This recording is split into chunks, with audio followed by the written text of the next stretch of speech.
मदरसों के सर्वे पर मौलाना साजिद रशीदी का बड़ा बयान सामने आया। निजी मदरसों के सर्वे पर बयान दिया, सर्वे करने आए तो चप्पल से स्वागत किया जाए, ये साजिद रशीदी कह रहे हैं। ऑल इंडिया इमाम एसोसिएशन के अध्यक्ष साजिद रशीदी, और उनकी ओर से यह बेहद गैर जिम्मेदाराना बयान, क्योंकि सरकार की ओर से इस पूरे सर्वे को लेकर अपना रुख स्पष्ट किया जा चुका है। बावजूद इसके विरोध के सुर बुलंद होते जा रहे हैं, और विरोध के सुर बुलंद होने के साथ साथ अब जुबानी मर्यादा किस तरह से टूट रही है आप ये देखिए। निजी मदरसों के सर्वे पर साजिद रशीदी का बयान सामने आया। उन्होंने कहा कि जो लोग आए सर्वे करने के लिए मदरसों में, उनकी चप्पल से पिटाई की जाए। आप कहें कि साहब हम जो है प्राइवेट मदरसों का भी करेंगे, तो मैं मुसलमानों से एक अपील करना चाहता हूं कि इस तरह का नोटिस जो भी लेकर आए उसको 2009 का वो कानून दिखाइए और चप्पल जूतों से उनका स्वागत कीजिए।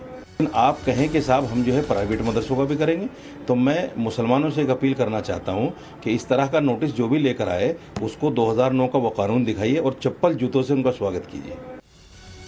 मनीष यादव हमारे सहयोगी ज्यादा जानकारी के साथ जुड़ गए। मनीष, इस सर्वे करवाने को लेकर कई ऐसे लोग थे मुस्लिम समाज के जो आगे आए, उन्होंने कहा कि इस तरह का सर्वे होना चाहिए, लेकिन कुछ लोग जो विरोध कर रहे हैं उनकी भाषाई मर्यादाएं किस तरह से टूट रही हैं, वो साजिद रशीदी के बयान से समझा जा सकता है। देखिए, बिल्कुल सरकार लगातार सहूलियत दे रही है। सरकार ने एक कदम और आगे बढ़ाया है। सरकार ने कहा है कि मदरसे के जो संचालक हैं वो अगर खुद ही सर्वे करके देना चाहते हैं तो उसका रास्ता भी बनाया गया है। जो 12 बिंदुओं का फॉर्म जारी किया गया है वो मदरसे के संचालक खुद भरकर जिला अल्पसंख्यक कल्याण अधिकारी के यहाँ जमा कर सकते हैं।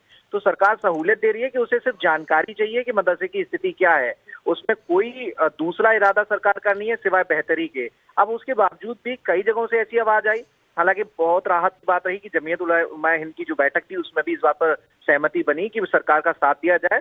सरकार मदरसों के हित में कोई कदम उठाना चाहती है तो मदरसे संचालकों को वो दिक्कत नहीं होनी चाहिए। मदरसे के सर्वे में सब लोग साथ दें, लेकिन कुछ लोग हैं जो जानबूझ के इस चीज को तोड़ रहे हैं, ऐसे विवादों में घसीटने की कोशिश कर रहे हैं। तो शायद जो बीजेपी से जुड़े लोग हैं उनका मानना है कि ऐसे वो लोग हैं जो अवैध रूप से मदरसा चला रहे हैं, जिन्होंने अवैध रूप से जमीनें कब्जा की हैं, उन पर मदरसा बना लिया है। और ये डर शायद उन लोगों के भीतर है कि अब जो सारी जानकारी है वो सरकार के सामने आ जाएगी और कार्रवाई हो सकती है। हालांकि सरकार ने साफ कर दिया है कि वो किसी पर कार्रवाई नहीं करने वाले। उनका जो एजेंडा है वो केवल सर्वे के जरिए आंकड़ा इकट्ठा करना है ताकि बेहतर शिक्षा, बेहतर इंफ्रास्ट्रक्चर मदरसों में मुहैया कराया जा सके। अनुराग, मनीष, एक चीज और समझाइए, जो मौलाना साजिद रशीदी कह रहे हैं वो कह रहे हैं कि 2009 का उन्हें आदेश दिखाइए।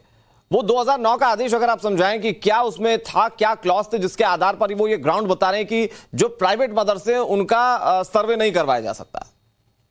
देखिए, उत्तर प्रदेश की प्रीमाइसेस में लैंड ऑफ लॉ काम करता है। उत्तर प्रदेश की प्रीमाइसेस में अगर कोई भी इंस्टीट्यूशन काम कर रहा है जो शिक्षा के क्षेत्र में काम कर रहा है तो सरकार को हक है कि उसकी जानकारी सरकार के पास हो, क्योंकि सरकार ने किसी भी संस्था के रजिस्ट्रेशन की व्यवस्था सोसाइटी एक्ट के माध्यम से कर रखी है।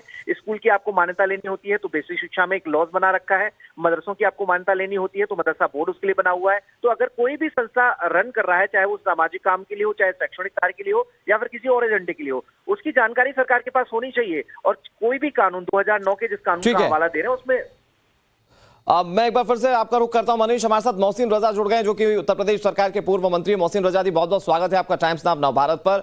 सर, मदरसों के सर्वे को लेकर कुछ लोग लगातार विरोध कर रहे हैं और अब भाषाई मर्यादा यहां तक पहुंच गई है कि साजिद रशीदी कह रहे हैं कि अगर कोई सर्वे को लेकर आपके पास आए तो उनका चप्पलों से स्वागत कीजिए। अब आप ये बताइए कि कितना जरूरी हो गया है सर्वे, कि इस तरह के लोग पढ़ के निकले हैं और ये लोग पढ़ा भी रहे हैं।